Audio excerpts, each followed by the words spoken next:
शीतकालीन सत्र से पहले पीडीपी अध्यक्ष महबूबा मुफ्ती ने ऐलान किया है कि उनकी पार्टी इस सत्र में जम्मू कश्मीर के लोगों के भूमि अधिकारों की रक्षा के लिए एक विधेयक पेश करेगी। महबूबा ने उमर सरकार से इस विधेयक का समर्थन करने की अपील की है।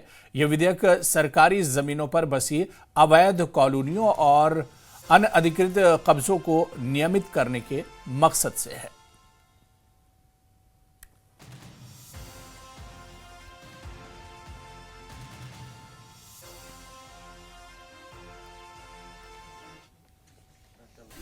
लोग को एक डर है, एक खौफ है कि हमारी ये जो ज़मीन है या हमारी नौकरियां हैं ये महफूज नहीं है, ये हमारे लिए नहीं है।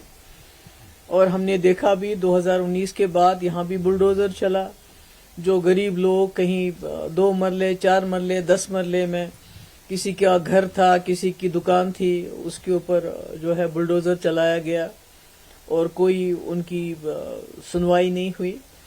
आपने देखा कि इस अरसे में 2019 से लेके आज तक कितने मकान, कितने स्कूल, कितने दुकानों को उजाड़ा गया, कितने लोग घर से बेघर हो गए। और मैं समझती हूँ कि सरकार की ये तरजीह होनी चाहिए थी कि एक ऐसा बिल लेके आए जिससे रेगुलराइज हो, कम से कम जिसको 30 साल से ज्यादा अरसा हो गया हो, 30 साल से ऊपर, चाहे वो कोई गरीब आदमी हो, चाहे उसका घर हो, चाहे उसकी दुकान हो, उसको रेगुलराइज किया जाए। और जो जम्मू कश्मीर में जो हमने बिल लाया है, जो लोगों के पास ज़मीनें हैं, जहाँ घर हैं या दुकान है या होटल्स हैं, उसके हवाले से मेरी गुजारिश है नेशनल कॉन्फ्रेंस की सरकार से, वो या बिल खुद लाए इसको रेगुलर करने का, या हमारे बिल को जो है एक्सेप्ट करें।